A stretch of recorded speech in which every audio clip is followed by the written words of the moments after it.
Well guys, David Vos here. This is what it looks like in the fall.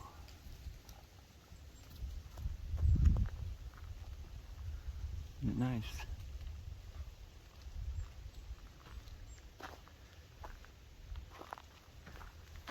I like it here in the winter. The leaves stay on the trees halfway through the winter too. Some of the leaves. Dog's like, going on a walk, let's go. They love walks. Oh my, they always like to wrestle when they go on walks. Wow, how beautiful. Yeah. Little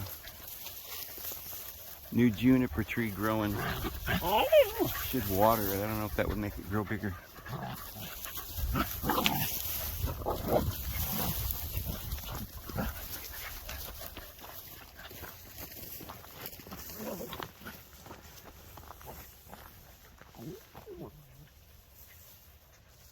Boy, I tell you, they play rough sometimes, but they're just playing.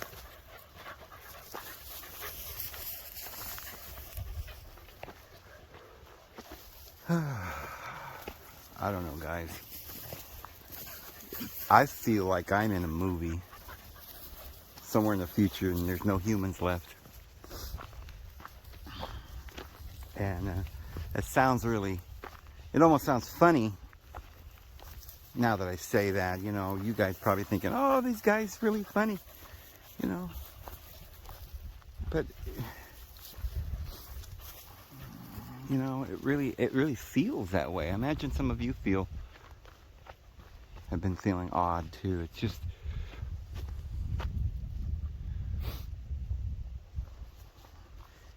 I get the sense that, I guess that this is real, you know. We're not in a trial run. You know, this isn't, it's not a movie, it's real life. And I don't blame people who don't know that we're, I think there's some people that don't know we're in this scenario, this end of the days scenario, because things haven't affected them yet. They noticed a few things, like the mask and the mandates and all the things that's going on. It worried them a little bit, but we've been through this. We've been through 9/11. I imagine people were getting used to seeing weird things, and you know, at first they think, what's that? And then turn on the news and the news says everything's fine, go back to sleep. So they just get used to it, you know. And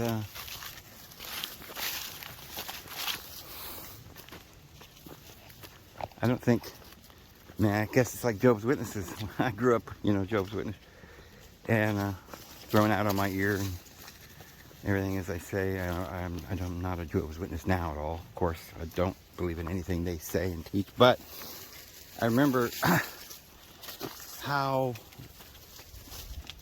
the organization, we look at the history, they've said the end of the world was coming, you know, every 10 years or something.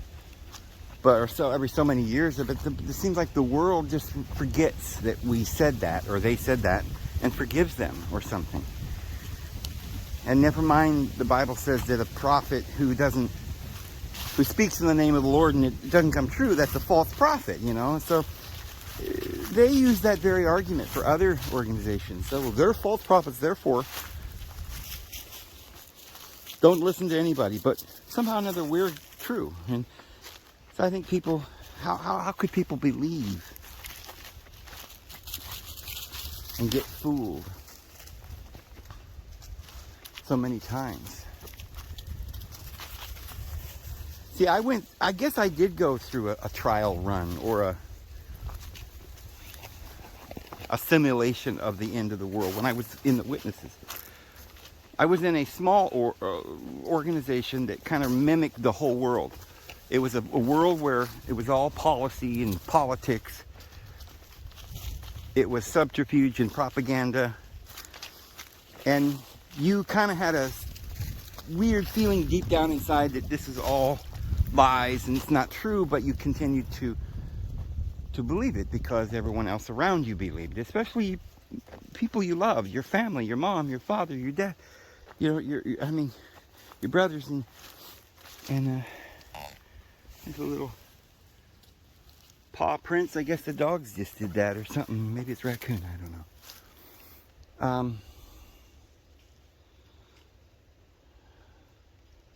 What kind of animals make trails through areas like that?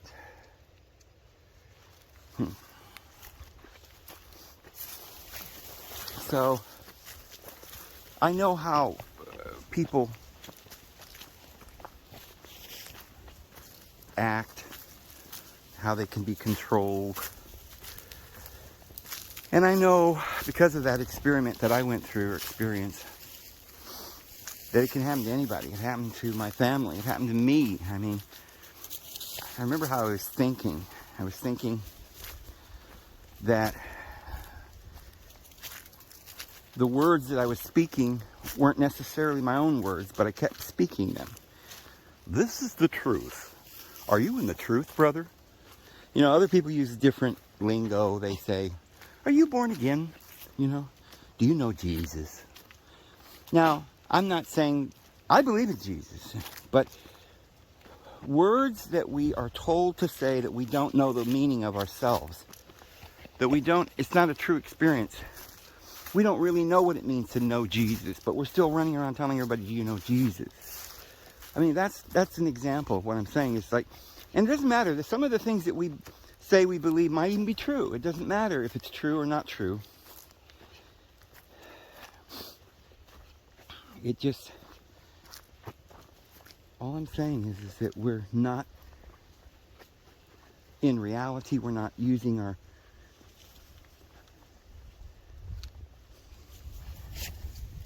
we're not being completely honest. You know, it would be honest to say, I don't know, if we don't know. I remember I was about 30 years old and working at a restaurant as a cook.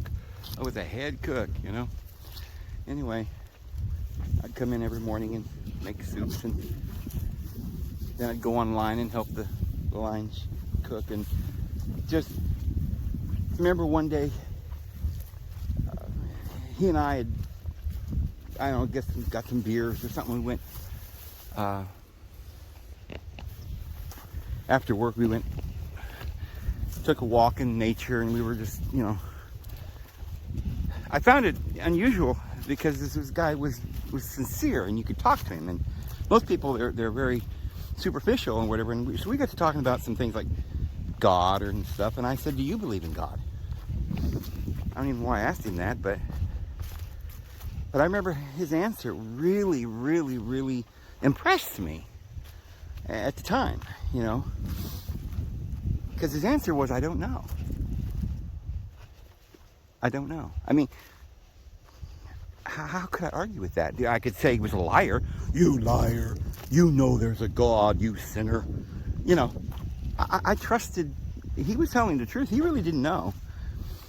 But I you know, at that point in my life, I was like, no, you got to believe in God, you know.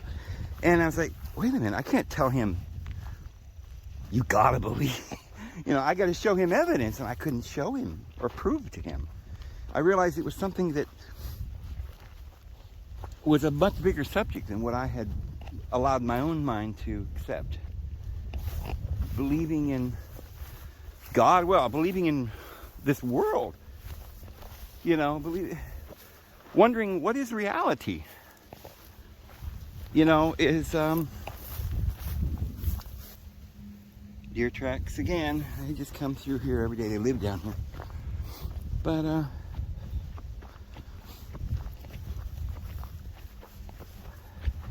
so I'll give you another example. This is, I don't even know if I should do this, but we have to be completely honest, or else we're not telling people the truth. Because the truth,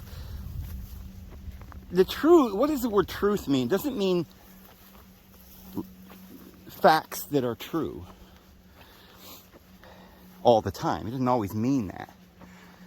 If I said, I don't know, that's the truth. Even if there are no facts. I'm saying I don't know. So truth doesn't always have to be facts. It can just be the reality. The word's more like reality. Reality may be screwed up. Sometimes it doesn't make sense. But it's the truth. And of course there has to be some reason why everything happens, but if we don't know what's happening, then truth at that time, at that moment for you, isn't a set of facts because you don't know the set of facts. It's simply, the truth is simply, I don't know. So on this channel, we're only after truth. And up to now, I've told you guys my story, my background. I've told you what I have determined from Scripture. We've talked about issues, political issues, scientific theories. We started questioning reality, questioning things that we're told are supposed to be true, but we're not sure if they're true. Did we go to the moon? I mean, so there's a lot involved, but one of the things I told you guys a long time ago, I think I've maybe mentioned the story a couple of times in some of my videos, and mostly in the older ones. And I think one of the videos is why I teach, or how I came to these teachings, or something like that. And I gave an experience where I was in a field. It's a long story. If I told it to you right now, it would take about an hour just to tell you that story. There's a whole bunch to it. I mean, I went out into a field when I was about 22 years old. This is after I'd been disfellowshipped at 18 by Jehovah's Witnesses, and I went through a period of just not knowing what was true, and it was a very bad time. My whole world had just fallen apart. I lost all my friends, family, my beliefs. I was disillusioned. I was wandering around in a daze. I went to people that I thought were my friends, and they didn't care. There was a lot of stuff that was going on. But I told you the story that I finally went to a field. I was 22 years old, and I'm standing out in the field, and I'm like, Lord, tell me the truth. I need the truth. I have to have the truth. I'm not going to leave this field until I know the truth. I was very sincere. And I was very determined. You know, I hadn't lost my faith in the divine being. I don't think at that time I understood who the divine being was, because, you know, Jehovah's Witnesses worship what I believe today is the wrong deity. But I didn't understand that at the time. But I asked, I think the first experience, I mean, I was out in the field for over a week probably. I spent hours out in the field praying at that particular time. I've done this many times in my life, fasting and praying and stuff. But at that time, it was one of the first times that I really, you know, at the age of 22, really prayed in such sincere mode, you know, so desperately, and I didn't just pray and then forget what I prayed. I stuck with this prayer for days and waited and watched, and it started the night before, where I was in the house and I was laying on this bed, and it was night, and I prayed before I went to sleep I remember at the time I was like, to the God of love, to the only true and living God, my Father in heaven, please help me. I don't know what's going on. I don't know what the truth is. I need to know that you're real and that you love me. Do you love me? If you love me, and this is where I had this weird thought. Because all, in the past, Jehovah's Witnesses and most Christians, I think they just pray and that's it. You know, you hope you get an answer, but you're not sure how you're going to get an answer. I don't know what it was or why, but that night, I prayed that if the Lord loved me, He would make the light on the front porch go off. Now, I felt uneasy doing that because Jehovah's Witnesses taught us that we should never do anything like that. It was almost like you were involved in necromancy or whatever, or you were involved in divination, or you were seeking omens or something. We were never allowed to do that. We were always told just simply pray, ask for His guidance and direction, and He'll reveal it to you in some mysterious way, but never directly give you an answer, I guess. Because isn't that what an omen is, a sign? And we call it a sign. Don't seek for signs. Well, it doesn't say in the Bible you can't seek for signs ever. It just says you seek for signs for the wrong reason. But the only sign that will be given you is that Jonah was in the whale for 3 days. So He's not saying it's impossible or wrong to make a sign, or the Lord couldn't communicate with human beings through signs. It's just saying that some people ask for signs because they don't believe. They don't have any faith. And it's like they don't want to believe or something. But I really did want to believe. I really wanted to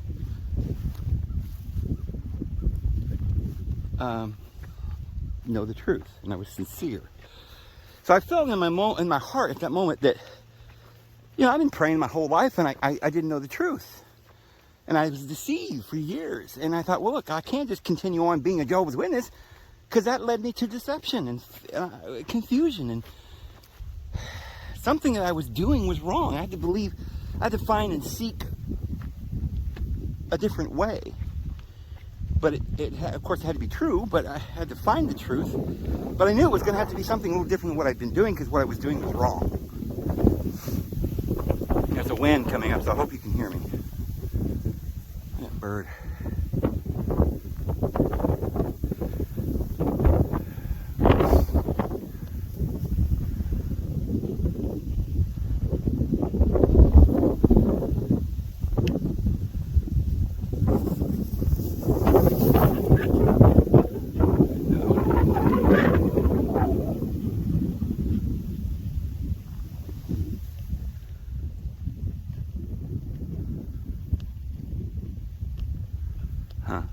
Really hard to get this thing to focus. My touchscreen doesn't seem very sensitive anymore. I think that's the problem with focusing and the other problems I'm having on this phone. But anyway, so I think I felt uncomfortable because I'd been told it was wrong to ask the Lord for an actual answer, in a sense. That's what I took it to mean. Like, how else is the Lord going to tell me? Unless He's got a body like a human and He can just appear before me and speak in English and tell me what I need to know or show me, how else is He going to answer? Through a sign, right? Or maybe an audible voice in my head. I don't know. I mean, I could have asked the Lord, Lord, give me an audible voice in my mind. I mean, I left it up to the Lord. I just said, Lord, give me an answer somehow, but an answer that I can see and know and understand. I need to know if You love me. So I did that, and I prayed myself to sleep, and in the middle of the night, I don't know, probably midnight, 2 in the morning or something, I remember I woke up and the light that I had asked to go off, if the Lord loved me, was now going off and on, off and on, off and on, off and on. It wouldn't stop. And of course, immediately my mind goes, what? You know, like, this is the answer. The Lord loves me. And I was like, wait a minute, this can't be real. I ran to the door and looked out onto the porch through the little window, and it was still going off and on. I was like, what? How could that be? And maybe I thought, well, maybe it's the wind blowing the bulb back and forth, and it's not making contact when when it's blowing. There was no wind, and the bulb wasn't moving. I even went out and checked the bulb, and it wasn't loose. And I checked the switch, and I could turn it on or off. And it went off, and it went on with my switch. But when I turned it on, it just went off and on, off and on, off and on. Now, at that moment, I could have said, well, that was the devil. had to be the devil. Why would I do that? I just got through praying to my Father in heaven, the deity of love, sincerely from the bottom of my heart. Do you love me? Now, if our Father in heaven is omniscient, can hear our prayers, is all powerful, do you think he's going to look down upon his children and say, oh, that stupid kid down there wants an answer to his prayer. Ha ha, I'm not giving him an answer. Why, that's wrong. He should go back and read his Bible. That's not correct. I didn't think he would do that. I thought he would, I didn't see anything like Abraham went out in the field and met angels. The New Testament said, we entertain angels unaware. It says, ask and ye shall receive anything whatsoever. So I just convinced myself by reading scripture that I couldn't have been doing anything wrong. And why would the devil say, yeah, I love you? What would be the point? If it was, and so I knew something happened. I didn't think the light would go off and on. Scientifically, wouldn't make sense. And at the same time, coincidentally, like why when I just got through asking that specific prayer and it happens,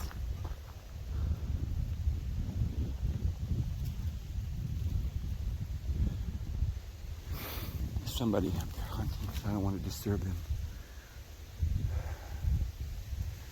They might even shoot you, or something. So I'll have to go another way. I don't want to startle somebody that's hunting. I guess this is hunting season. I don't know. So I just assumed. I had to. My mind still wondered. I wasn't like, okay, that's it. Everything's solved in my heart now. The Lord exists and he loves me. I still had other questions like, okay, what's going on? Why am I here? What are you doing? Why is this all happening? Okay, but I figured the first thing that I needed to do is to know if the Lord loved me and he was real. And I took that to mean he was, and I believed it. And I was very excited about it. It gave me a renewal of faith and helped me. Well, the next day, armed with that revelation that there was a God and he loved me, I went out into the field and I said, okay, I just found out that you're real. You said you love me. Father, in Jesus' name, I'm not leaving this field until you tell me what is the truth. And I'm not trying to, and of course my prayer was very specific, and I spoke intimately with the Lord, told him all my fears and thoughts. And I told him that I was worried and I didn't know how to pray, and I told him all these things. I don't remember everything I said that night. This was many years ago when I was only about 22 years old and I was in a field. But I know specifically I said, I'm not leaving this field until I get an answer and I need to know the truth. What do I do? What do you want me to do? Do I join a church? Do I,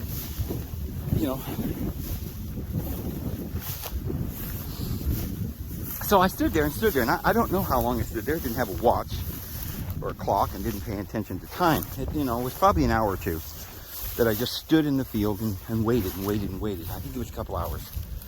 I was getting tired of standing there, and you feel like giving up after an hour, But I just stood there, and I thought, my mind was going like, all right, why would the Lord make me stand here? And then I would think, oh, well, you got to have faith, so he's got to see if you're sincere, so just keep standing, If you're persistent, he'll answer, maybe. And I thought, well, why would God do that? Why would he put you here? I was thinking all these thoughts, right? But I had no other choice. If I'm going to find out what to do, and if this Lord said he loved me, then I'm going to ask him. Maybe he'll explain all this. So after, I guess, probably a couple hours, it could have been longer, because, time just goes away with you when you're out in the field just praying. Could have been 3 hours, I don't know, but like I said, it's been so many years, I don't know exactly how long, but it was a long time. And then all of a sudden, and this is the way I'm going to describe it, because I'm searching for words, right? And so, even if I describe it with the best words available, it's possible that some people will see it in their own mind differently than what, what actually happened. So I'm trying to be accurate. But I would say, to describe this, is as I was standing there, I used to call it like a spotlight. But I realize now that's not a good word, because a spotlight is real small and earthly, and you know what a spotlight is. This didn't look like a spotlight. It was much bigger. So I would almost call it a tractor beam, like you see in these movies where they have contact with aliens or something. So it was this tractor beam. I associate these tractor beams with a ship waiting above the tractor beam that's going to pull you up into the ship. And, when that light shone down in that big beam of light,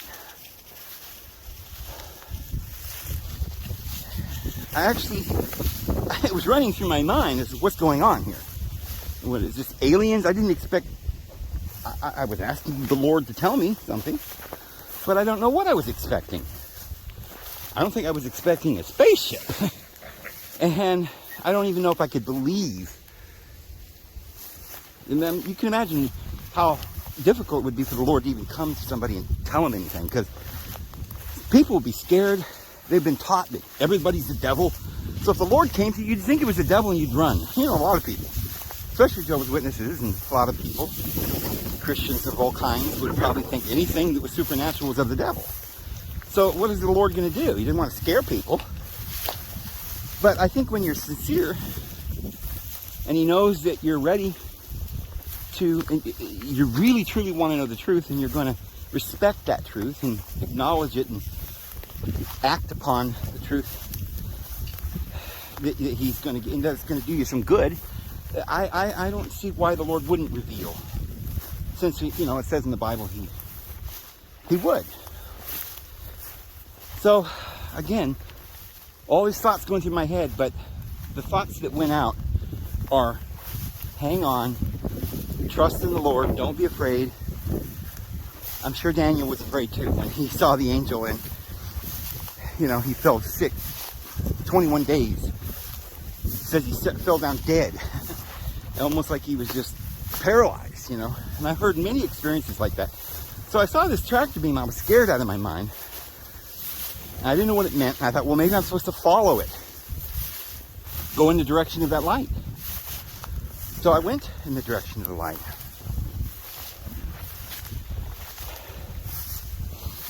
And over a period of, and it's like, I felt like the Lord was talking to me.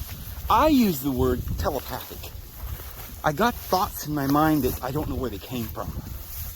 This is hard to explain. So I went back in the field every day.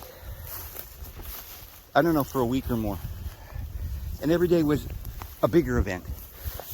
Okay, so after the tractor beam, I saw what I have described as beams, or I should say orbs of light, coming down out of the sky like a fleet of ships or some kind of weird thing. And that one scared me so bad that I hit the ground. I thought they were attacking me. And I laid on the ground, scared out of my mind. Literally, I don't know why. I don't know why I was so scared. But it seems to be a common theme for people that have had experiences.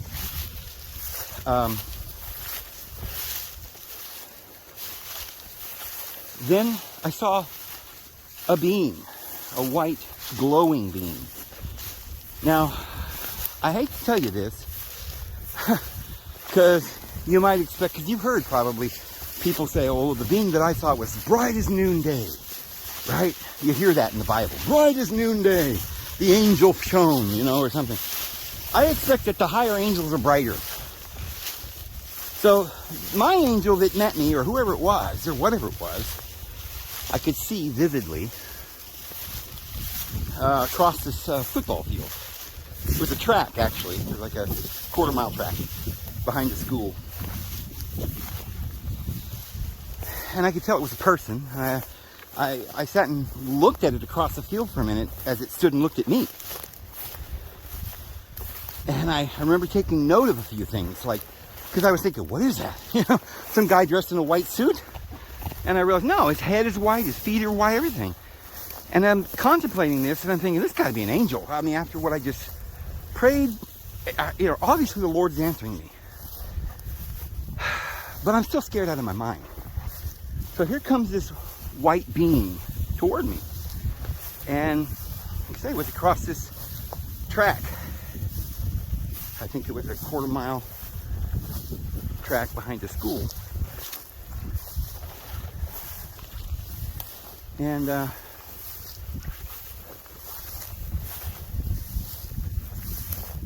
couldn't quite tell, but it looked like the person wasn't walking normally. Like it wasn't somebody walking toward me. They looked like they were floating, gliding across the ground. They were moving much faster than a normal person could walk. So I think if a normal person had walked from that point to me, it would have taken them at least a minute or two to walk that far. And you'd kind of swagger around and go up and down. You know, when people walk, they don't walk smoothly. I didn't see that. He felt very glowing. I even thought, well, maybe he's on a bicycle. He's going so fast. But if he was on a bicycle, I'd be able to see his feet pedaling. And I didn't see that. He was just standing. All these thoughts are going through my mind. Finally, as this being was getting closer to me, I got scareder and scareder. Again, I don't know why we get so scared. I've tried to understand why I was so frightened. This is a chance of a lifetime. This is what I asked the Lord. Talk to me.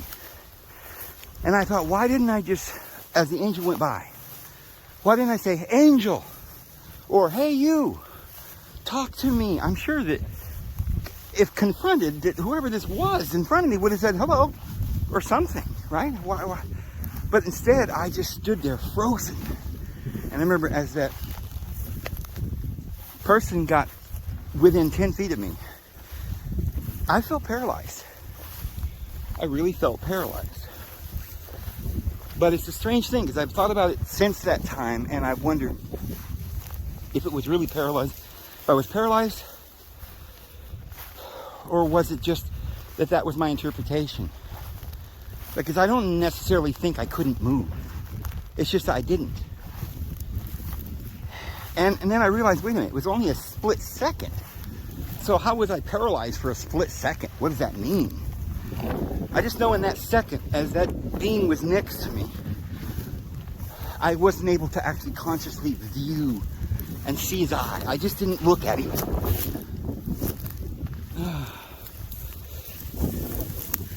Something pulled my shoe off as I'm walking. Oh, what the heck? Huh. That was weird. A vine came out and snatched my shoe as I'm talking. It's just weird. I don't know where like if I was paralyzed, why? Why would an angel paralyze me? Now, then I think, well, it's not the angel didn't do it, I did it. I took it for a long time as a lack of faith. That, you know, if I'd have had more faith, I could have had a better conversation with the Lord that day. And I kind of kicked myself. But at the same time, I realized there was really nothing I could do, because in that split second that I saw the angel and I felt like I couldn't talk to him or recognize him or look at him, it was almost as if that moment I blinked. And then when I opened my eyes, he was gone from my immediate view. And I looked across the field, another, 300 yards away at the tree line. And there he was going above the trees, flying. And at that point, I knew this was not an ordinary person, for sure. And I thought, I blew it. He just went right by me. Maybe he paused when he got next to me, and I should have said hello, or what's going on, or please talk to me, or something. But I didn't. But then, after that, I'd always wondered, well, I wonder if there was that, in that moment, that split second, I wonder if he took me somewhere and taught me some things, or did something. You know, you hear stories about people that were abducted and stuff, and I'm wondering what happened. I know that from that moment on, I had stuff in my mind that I never had before. I went immediately and wrote a book, which is actually published on this channel. I didn't ever completely finish the book, but at that time, when I was 22, I believe I was 20. I don't know the exact age. I've calculated, I think I was 22.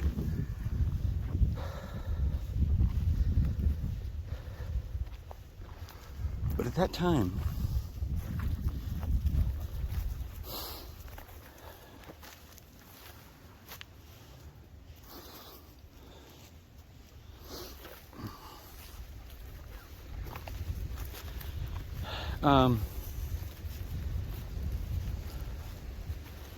I had thought that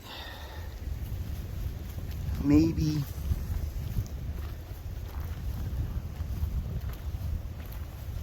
all this information I have in my mind is from that angel.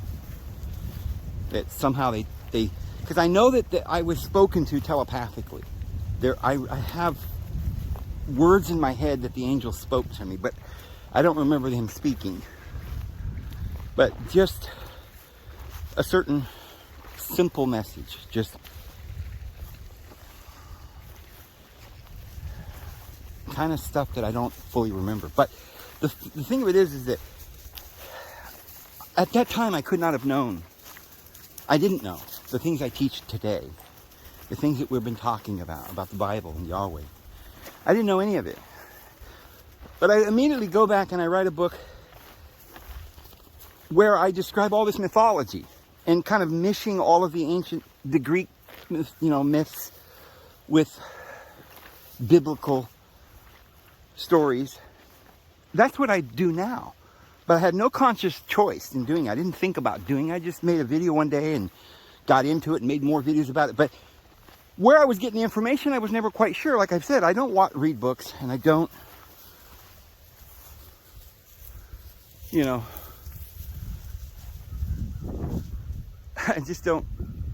I don't read books, and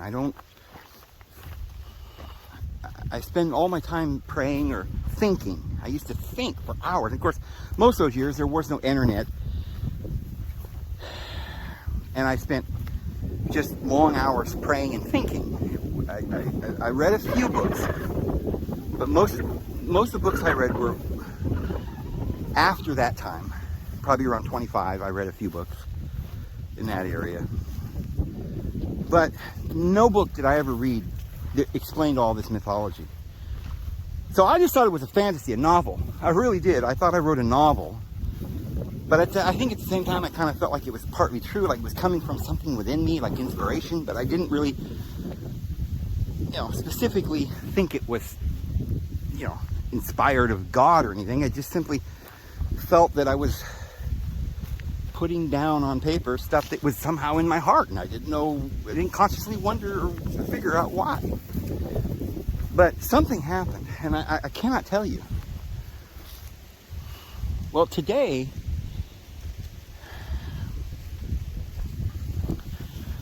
I was looking at, just a few minutes ago, an hour ago, I was watching, I got up this morning and I turned the YouTube on to check my channel and my last video to see how many views it had, stuff, look at the comments, and something pops up in my feed. It was a story about a guy who said he had an alien encounter. And I have seen a few of these stories. I had, in the past, I heard about a story it happened in Arizona, where these people were logging or something, and they had experience, and there's quite a few stories of people that had encounters. So I was aware of all that. But this guy I had never heard of, and this happened some years ago. Because the guy was telling the story now was old, and it happened when he was like 19. So this must have happened, about the time it happened to me, or even before. But he described him and a buddy were fishing, and they saw weird lights, and then they saw 3 beings of light, And he described it exactly the same way that happened to me. He said they floated toward him. He said they were white, like the one I saw. And by the way, I had personally a friend in Idaho. I saw that in Idaho, and there was a friend up there that years later asked me, he says, Dave, have you ever been in the woods and seen what looked like lanterns coming through the sky and coming at you? And I'm like, you know, I didn't say anything, but that's exactly what happened. You know, when I'm talking about, I called them spheres or light spheres. He called them lanterns. And I thought, well, the way he described it, I just felt like it was the same. I believed him. I believed his experience, and I knew that I had a similar experience. So I knew when he told me that something was in the air around there in Idaho, and I had seen it and he had seen it. So I was like, okay, I don't know. But so back to the story. Now here he is, a guy telling the same story. It happened many years ago about the same time. He says he experienced beings that were glowing white. My being, like I said, was not bright as noonday, but he was very white. Pure white. As white as white can be. It wasn't blinding, though. I could look at him. But yet I still couldn't really look into his face or something, like I said, you know, I don't know why. So, up to that point, everything the guy was saying happened to me. It was almost word for word. Except I wasn't fishing. And I was by myself. But then he says that he went into, the tractor beam drew him up into the ship. And he said that there's some weird being with, they look like robotic, I kind of picture alien grays or something. I don't remember exactly what he said they looked like, but he said that the one that had him on the table had long finger. And he said that she stuck that finger up his throat, way back behind his tonsils, and up into his cranium or something like that. And he thought he was going to die, and it really hurt, he said. And the angel, he said that this being spoke telepathically with him and said he wasn't going to hurt him. Or it was a woman. And she said she wouldn't hurt him. And I thought, that's what happened to me. The telepathic thoughts that I've had since then.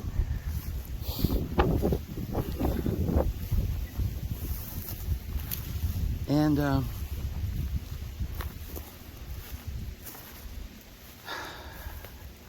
he goes on to tell that after this, whatever procedure that they did on him, they took him back, and I guess back where he was, fishing.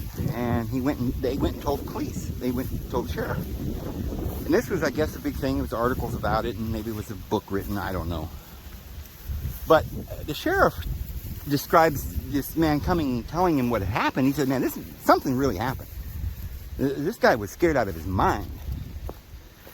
It basically ruined his life. I mean, he spent his whole life trying to figure out what was going on. So, if you get a chance to look at the story, I might see if I can find it and put a link in the bottom. But I don't know. It made me wonder. It started making me wonder. My phone just went off by itself. Last word I said was I was being honest or something. Anyway, so okay, the show that I watched where this guy describes this experience, it made me think. And I started to say, wait a minute, let me be honest now. I saw someone that I thought was an angel. They've taught me all this stuff, evidently. But who am I? How do we know that it was not the devil? You know, doesn't the Apostle Paul says that the devil transforms himself into an angel of light? So I thought, well, okay, wait a minute. Maybe the angel that talked to me was good, and the one that took that man into the ship was good too. And I thought, well, how could he be good? If that was Jesus or any of his angels, would they be doing that against our will? Just taking us, just grabbing us, abducting us, taking us to a ship and operating on us or something, or breeding or something, whatever they're doing. I think it's probably, there's a connection with a lot of these experiences with the crop circles. What's that all about? Cow mutilations? That don't sound good. So there's got to be some bad things going on. But again, you can't say, well, just because there's bad spirits or demons, that there can't be good ones. Now, how do we know? Well, I only know my heart. I only know that I'm sincere. That's what I know. And I'm seeking truth. And if I believe in the divine being, then I have to pray. And why would I pray if I didn't expect an answer, or I wasn't seeking a real answer? So I can't deny anything that happened to me. But I can tell you that I don't know, because in the last year and a half, we've all been stunned by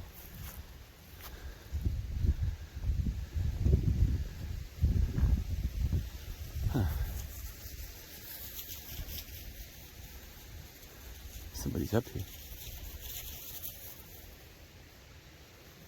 I don't know. I'm gonna go back. Deer season, and you never know if somebody could shoot at you or something. So I'm just staying away from people hunting. But you know, I don't know. I have to ask, well, okay, wait a minute. When I thought that I was paralyzed, it was only a split second that I couldn't look at the angel, and then next second he's up over the trees. There was a whole, what is it, that would have normally taken a minute to get across the field. So for at least a minute I don't remember. It was at least a minute that I don't remember. And so that's suspicious to me. I have to wonder if, you know, and of course that would explain why I had this knowledge that I didn't have before. And so I have to ask, well, where, you know, what happened during that minute? Did I go into a ship? I don't know. I don't remember it. I do remember when I was 8 years old, I was either 7 or 8. When I was a little boy, I used to have experiences where I'd see these little, at the time I didn't know what they were, because, you know, people didn't talk about alien grays in those days, or I didn't hear about it. I was just a kid. But I remember laying in bed, and I have memories to this day of those look like alien grays looking at me. Like I was in the bed looking up, and they were all around me as though I was on a hospital bed, you know, looking at me. And I remember that very clearly. So I can't deny that some experience may have happened, but hey, that happened when I was 7 or 8 years old.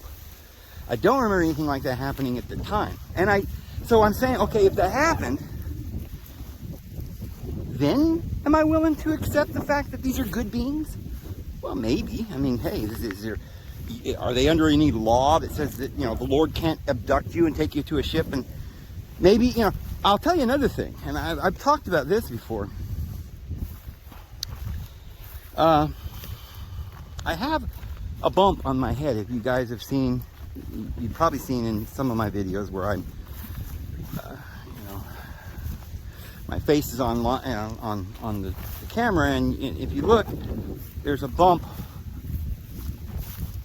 right into where my hairline would be. And about 5 years ago, I took a knife and cut it out because I was sick of it. I could feel it was something loose. You could move the bump around. It was very hard. So I knew that it was under the skin, and that if I just cut a little part of the skin there, I could get it out, see what it was. I figured it was I knew it wasn't a pimple or anything like that. It'd been there for a long time. And it wasn't getting bigger or smaller or anything. It was just always that size. It was just a little lump with something under the skin. So I got my pocket knife and I dug and dug and dug, and I couldn't get it out. I was not brave enough to just slice my skin open. But I dug a hole, and it was bleeding and everything. And I kind of gave up, and went to bed that night or whatever. And I don't know, a couple days later, I went in and looked at it again, and I kind of pushed on it. Well, evidently it had gotten infected. That knife, pocket knife I was using, had a germ or something on it, and it got inside, and it was infected. So when I pushed on it, it just popped right out. Popped right out.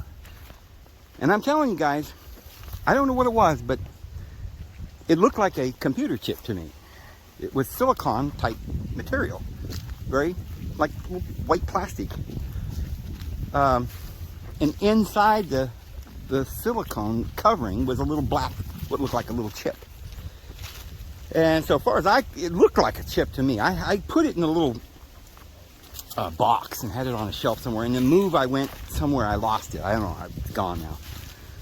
Well, I thought, okay, got it. Well, I don't know when it was, a few days later or something. I went back in the bathroom and looked in the mirror, and it was back. It's still there, and I've got it to this day.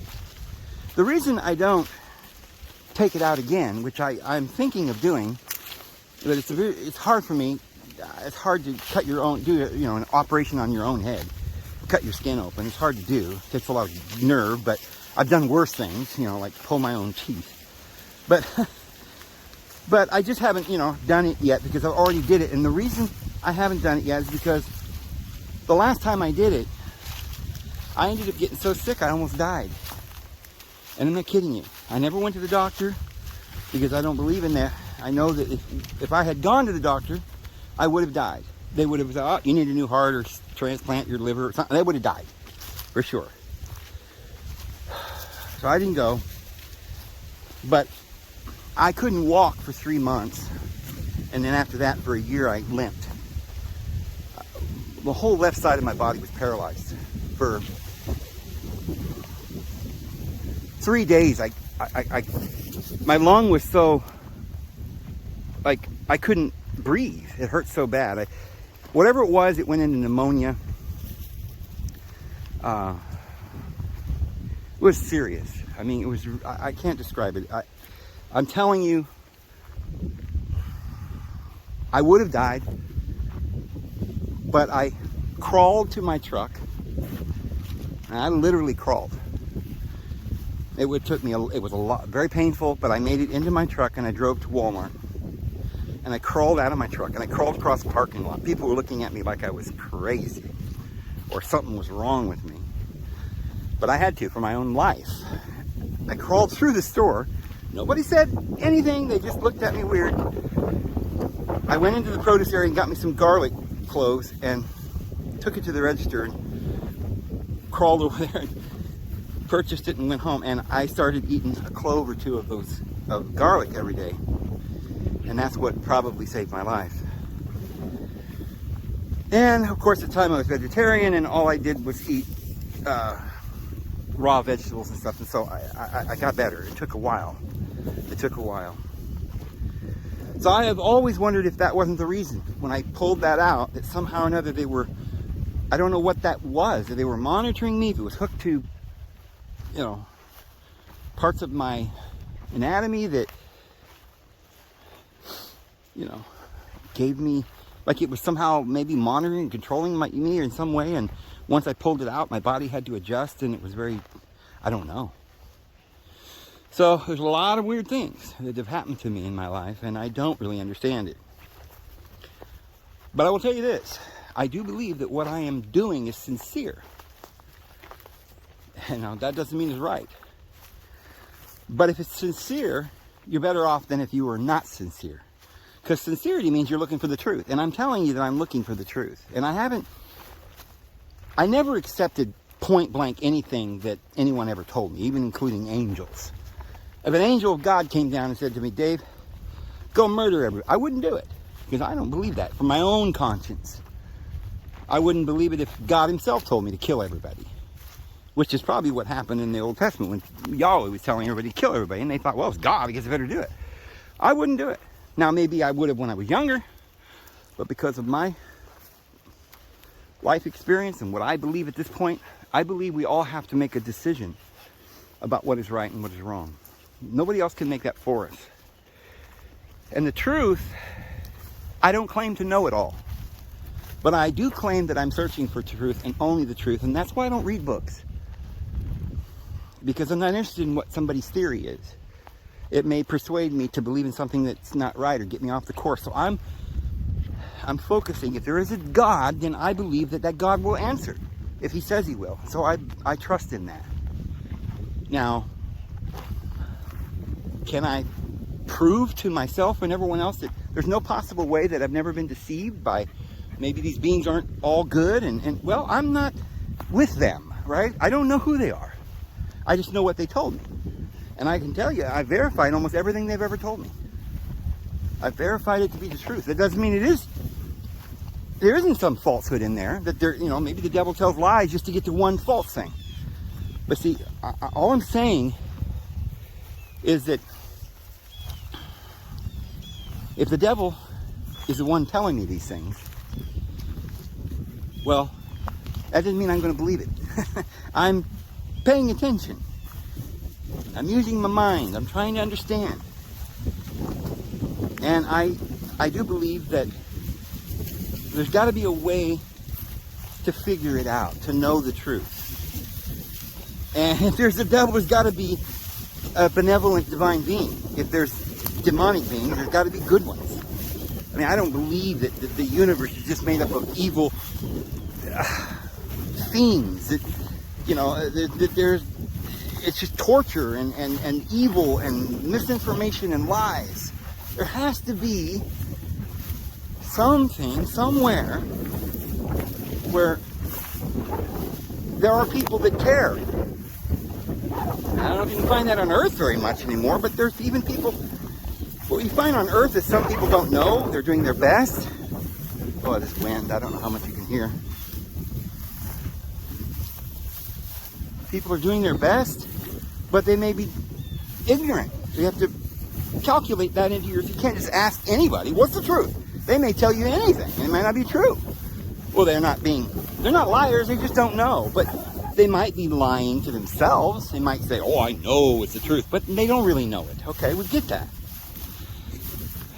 And then we get to the place where we ask a lot of questions, we read everybody's position on things and what's the news, and we decide, okay, I don't believe any of this stuff. So let me go and see if I can find another way to find the truth. So we pray, or we think, or we do experiments to see if we can figure out the truth, or whatever it is that we do. Will we ever know? Ultimately, the only truth is that we're divine beings, free children of the universe. That we have a soul. This is the truth that I know. That we're not to be slaves. We're not to be living in some sort of a world that we're not allowed to know what's going on. And that we're supposed to blindly follow the leaders. I couldn't be a blind follower. I had to go and find the answers for myself. Now, when this being came and told me the things, they didn't specifically tell me anything. I don't know. I just know now that there's thoughts in my mind that clear up a lot of things that I didn't know before. I find that, I've explained this before, but to me, the difference between lies and truth is something that we can tell, but we just were never told this. I think lies have an affinity with confusion. And that means if it's false information, it's not going to make sense. There's going to be loose ends. It's not going to make sense in a way that brings it all together. Because you always got to make new lies to cover up the old lies, and lies eventually can be proven to be false. But when you have the truth, how do you know you have the truth? Well, the truth is light, not darkness, not ignorance, but it's understanding. When you understand something, you don't need somebody to tell you that you understand. the subject becomes clear in your mind. Now, when you don't have all the facts, it wouldn't be clear in your mind. You know, it wouldn't be clear. You'd be saying, wait, I don't have all the facts. I don't understand. But when you have all the facts, or at least enough facts to give you an answer where your mind says, okay, I understand. That makes sense now. And then you can go further. It starts to make sense. But then when you confirm that it's the truth, it makes total sense. It's like everything fits together like a puzzle. And not only that, is when you know the truth, you can actually practice it and it'll work. For instance,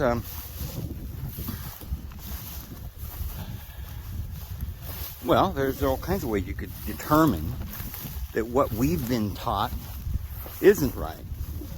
This system can't be right because there's too much crime and suffering in the world. So something's wrong.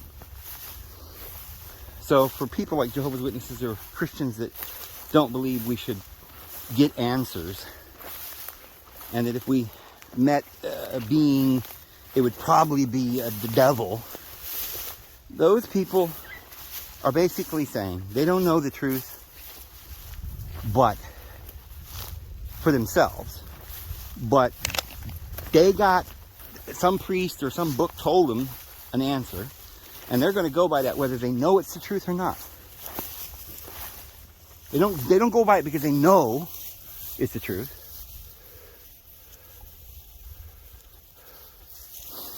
That dog's got a piece of deer. So somebody shot a deer, and he has found part of the carcass. And she's over there because she doesn't want anybody else to get it.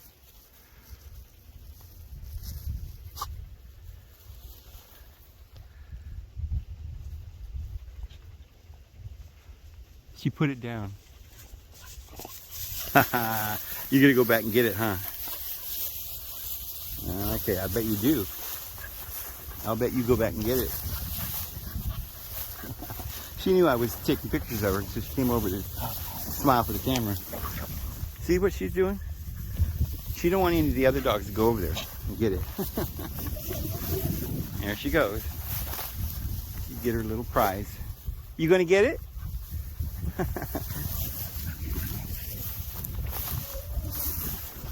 So, I was saying, you know, most people think that the best option as an ordinary Baptist Lutheran, you know, there's a lot in common with Jehovah's Witnesses and Mormons too. I mean, they're all very, you know, stuck on a book told them so, or, you know, their pastor told them this particular interpretation of what the book said.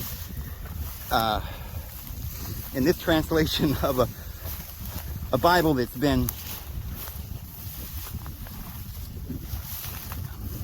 given to us in a canon where they threw out most of the other books and told us they were of the devil, but all these ones they chose were the ones that they think is from God and we're supposed to listen to. The rest of them are evil. If you want, you know, they want you to read the Bible.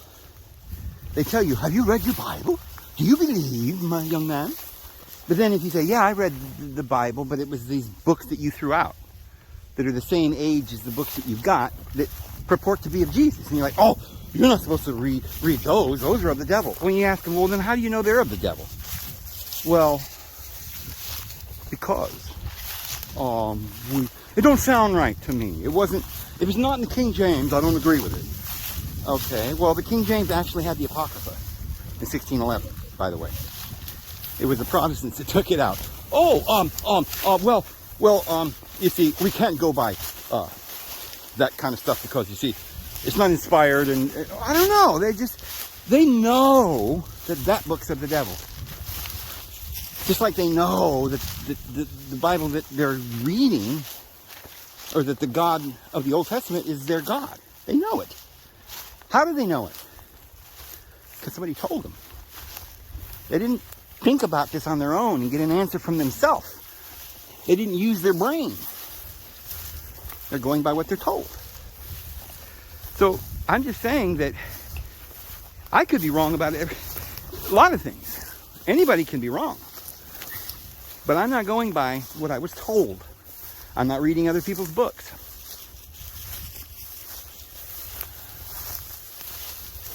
I'm going by a long, active search for truth that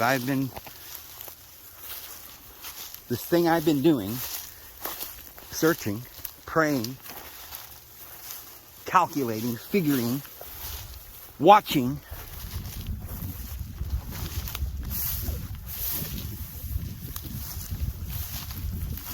And I'm not telling you the answer, I'm telling you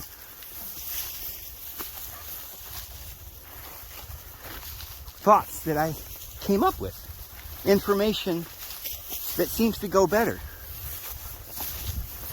and make life a little easier to understand.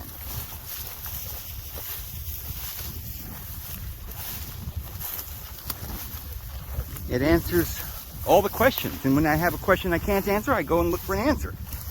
And I don't just accept something to pacify me. I search and find out if there's ways to prove or disprove, or it's a long process. Can you ever come to the action? No, I think that's the whole point. We're living in a world where it's like a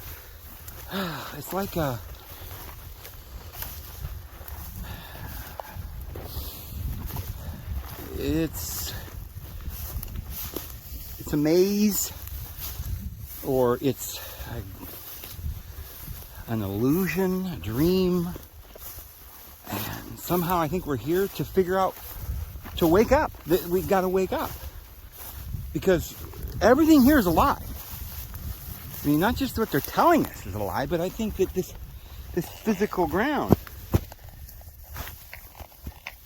though it feels solid, I don't even think it really is. I think this is an illusion.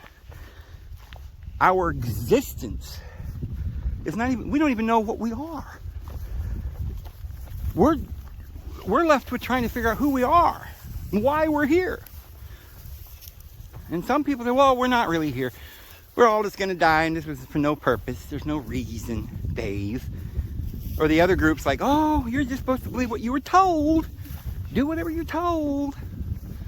You used to be told to do what religions say. Do whatever the church tells you, so you can go to heaven. Now it's do whatever government tells you. It's the same thing. We don't know that. I mean, I have real proof. Now that I know that they are lying to us. So it's kind of funny, because people knew that the church was lying to them for years too, right? Once they realized there was 200 and some 1,000 different churches or something. I don't know how many churches. And they all taught different things. Well, that should have told you that somebody's lying. But, and it's not like we searched our whole life to try to find what's the truth. Most people just, oh, my mom and dad were this religion, that's what I am too. So they never really even stopped to question anything. And other people that weren't raised religion, they just assume, well, it's not right. It can't be true. I don't believe in no God. You know, I'm a scientist. Why? Because you've joined the secular religion of government, and you don't even know it. So I feel like I'm better off than, I think the reason that happened to me in that field was because I am sincere, and I am looking, and I am trying to find the truth. And I believe that we now know something. We now know that whatever was written in the Bible is actually coming true. It looks like it anyway. It's starting to become more and more obvious that's a script, and we call it the scripture, right? It's a script. It's funny how all these words, like, we didn't realize what programming we watched. Oh, that's my favorite program on television. Programming, all these words, they told us, right? Yeah, we've always known, but we just keep on doing it. So, I don't know if my experience was a good experience and that person's experience was a bad experience. All I know is that I'm taking everything I learned from anyone I don't care if it's God or if the devil came down to me, I'd have a conversation with him. Why not? Right? I don't think it, you know, I think it would be, at this point, who knows? What the guy's got to say for himself. I'd like to hear it.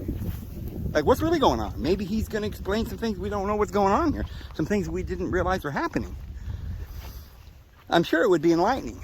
So I am not afraid to seek and examine whatever information I'm given.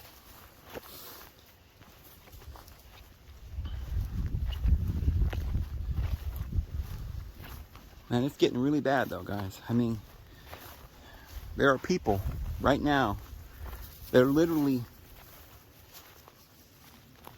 lost. They don't know what to do. You don't have any answers. And I noticed a lot of people are willing to accept answers if they don't have an answer, instead of put the time and the work in to truly figure out the true answer. A lot of people are just willing to join another fantasy. Like, well, you know, I don't know why we're here, but there's another group of people going that way. I guess I'll go follow them and see what they've got to believe in, you know, and just... I mean, I think people give up on the concept that they could actually find the truth. And then they just say, well, if I can't find the truth and there's no way to know the truth, I'm just going to enjoy my life. And there's a group of people over here that believe that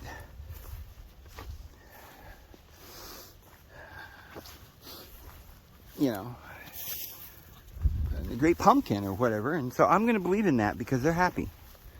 And that's why they do what they do. It's just because that makes them happy or something. You know, I've given up a lot of things in my life that would have made me happier for the truth.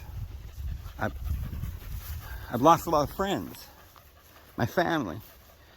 If I wanted to be happy, I would have just stayed a Jehovah's Witness and done what they said. They would have given me a good job, and I would have been all this time. I could have lived a life where people had friends and family and get-togethers, but I couldn't do it because they wanted me to accept as truth what I didn't know was true. In fact, I knew was not true, and I couldn't lie to myself. So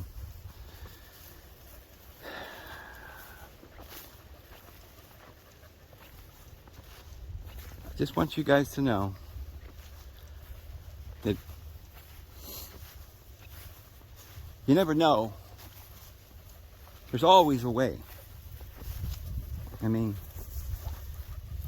you can say, well, I know I was just talking to Donald Trump. We're standing there talking to him. I know I talked to him. I know it. I shook his hand. Well, then you might find out later it was just a robot, or it was a clone, or you know, or something that looked like Trump. You don't know. You don't know for sure. So when I go into anything, I don't say, okay, I know that I shook hands with Trump, and I'm staking my life upon it. That's the only truth I believe. No, I just said, yeah. There's no reason to doubt it. I'm just going to believe it, but I'm not going to say, okay, if that's an important thing, like my whole life depends on it, I'm just going to accept it. You know, let's say I found Jesus. I found Jesus. I shook his hand. I found Jesus. That proves it. I shook his hand. How do you know it was Jesus? Well, he said his name was Jesus. Okay. But now, I had a conversation with Jesus, and he said, I want you to go and kill everybody. Well, okay. I may have thought it was Jesus, but now I don't think so. You can change your mind. Okay? But you can't change your mind if you're not really wanting the truth. If you're just more interested in telling everybody, I saw Jesus. So therefore, you find out later it wasn't Jesus. You're not going to listen to that. Of course that was Jesus. You don't want to believe that. That was part of your story. And that's what people do. I'm not doing that. I'm telling you the truth of what happened to me honestly. It really happened to me. And there's a whole bunch more I haven't told you. I mean, you know, every day of my life, this has been going on in a sense. Lots of things. And I've told you a lot of different experiences that I've had. But I'm just telling you the experience that I had.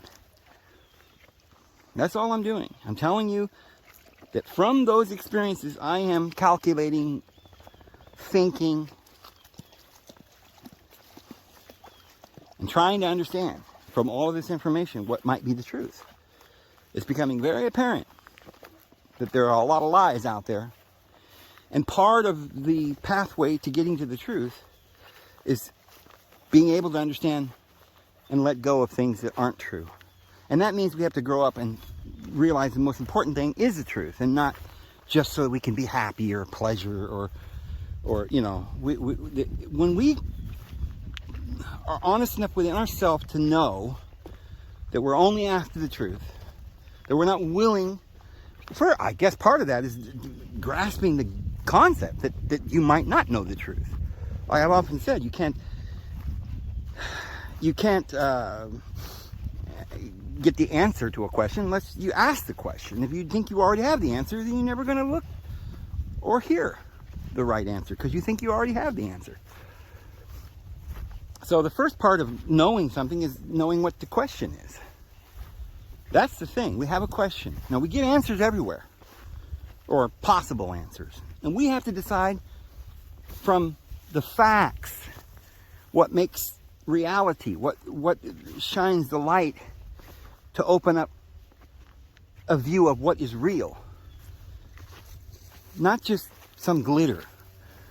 You know, I don't think we should confuse glitter with truth, you know. And it's easy. Sometimes you go to a movie and it's surround sound. Maybe it's a hologram. You think it's true and it looks like it's real. Well, that's what this is. Believe it or not, that's what the Bible is trying to tell us. Don't believe everything you see. It's important to wake up, to find out the truth. That's the answer. We have to find the truth. And part of that means that we have to understand that most of what we're seeing is not the truth. They're trying to lead us off the path, confuse us. Who's doing that? Well, the ego, the flesh, the lust. The lust says, oh, I can get away with that because I want to do it. So we try to make ourselves believe it's okay because we want to do it. Because that drive, that pleasure might be so powerful, it's pulling us that we're willing to ignore what we know inside of our heart. So when you get to the place where you're mature enough to say, no, I'm not going to settle for anything other than what I know beyond a doubt is the truth. I'm not going to accept lies. So, anyway. Back to the pond down here. Man, this year has been, I don't know, it's always muddy. It hasn't rained for several days, but it's still mud and water everywhere. But if you didn't have water, then you'd be complaining it was dry, you know? So.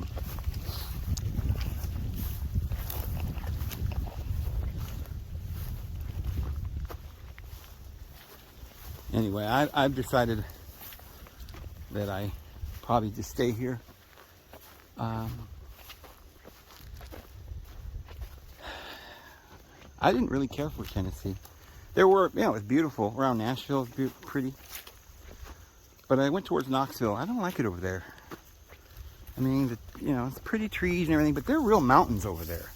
I had no idea that the mountains were 6,500 feet. In the Smoky Mountains. I didn't know that. I thought they were 2,000 or 3,000 feet, you know. I knew the Appalachians were a little bigger than the Ozarks. The Ozarks are like 1,500, 2,500, I think, is the highest peak.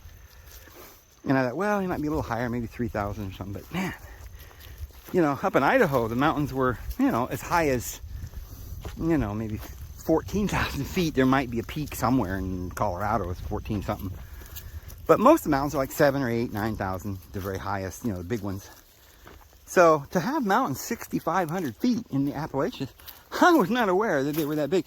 But I don't feel the same in those mountains as I do. Because first of all, there's a lot of towns. There's towns up in those mountains. And in Idaho, they're so steep, and you know, you don't have a town up at the top of these mountains. It's just like wilderness area. But you know, in Tennessee, it's not really wilderness area. It's just I like valleys and open spaces more, and it's just really, that's kind of the reason I left Idaho, is that I didn't really enjoy, well, the Idaho thing was just because it was cold.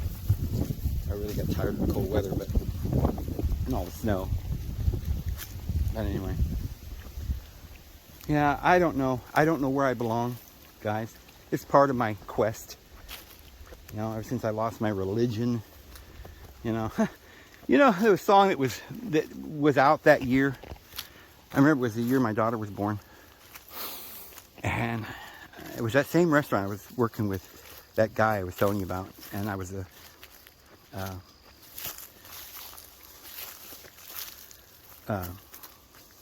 working at this restaurant. It's called Perco's.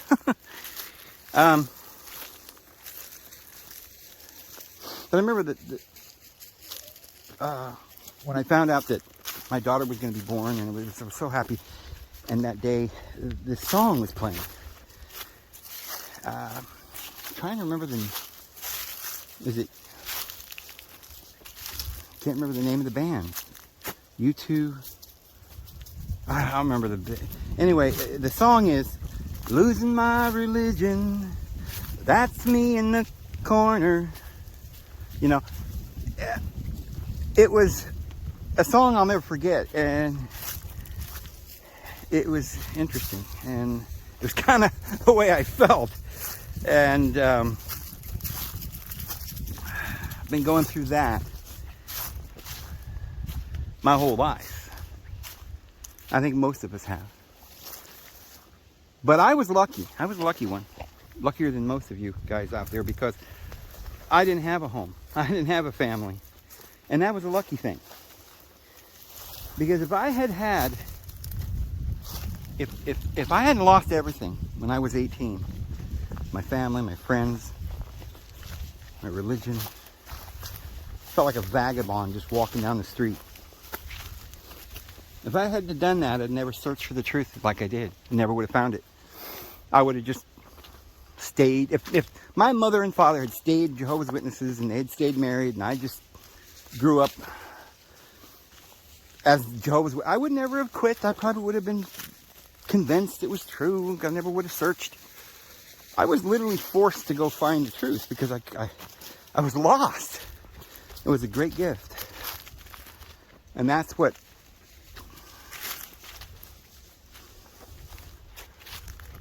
keeps me, that's what makes me who I am. It's like a nightmare. I'm trying to find, you know, like I said, I don't know where I belong. I don't know why I'm in Oklahoma. I came here because my daughter was out here. And I feel helpless, as some of you do with her, with my daughter, because, you know, she's been, I really regret even letting her go to grammar school. She's indoctrinated, she's gone to college, and I feel that she's not taking this seriously. And I'm worried for her. And she promised me she wouldn't get the, you know, thing. But I still worry. Because I don't know if she's completely resolved. It's going to take some individuals that have enough maturity to not to be careful enough, sincere enough, and have enough integrity to hang on to the light within our soul as we are being bombarded with lies and confusion. And we have to figure out what's really going on. Anyway, I'm back to the cabin, going towards home, and I'm going to go ahead and try to get this loaded. Don't give up the faith, guys. We're going to find the truth. And at the darkest hour, I know the Lord's going to shine that light upon us. He's going to guide us home. We're going to make it. I know that Jesus is real. That I do know. And I do believe that it was the Lord that spoke to me. I verified everything he said. And I know that I'm right when I'm seeking love and truth. And so I have confidence. I do have confidence that we're in the latter days. I see it rolling out. There's no question about it. I know sometimes we want to, it's easy to start doubting yourself, But, and I do that at times. We all do that. We're just human beings. But guys,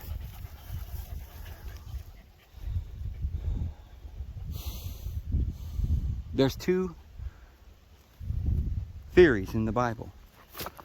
One is that we should just do what we're told and be a slave. And the other is that what Jesus said, you guys are talking to the Sanhedrin, you guys are hypocrites. These little tax collectors and prostitutes and gluttons and wine bibbers, those are my friends. And that's the way I believe. And I know the Lord's going to get us through this. So anyway, I'll see you guys tomorrow. Have a great one.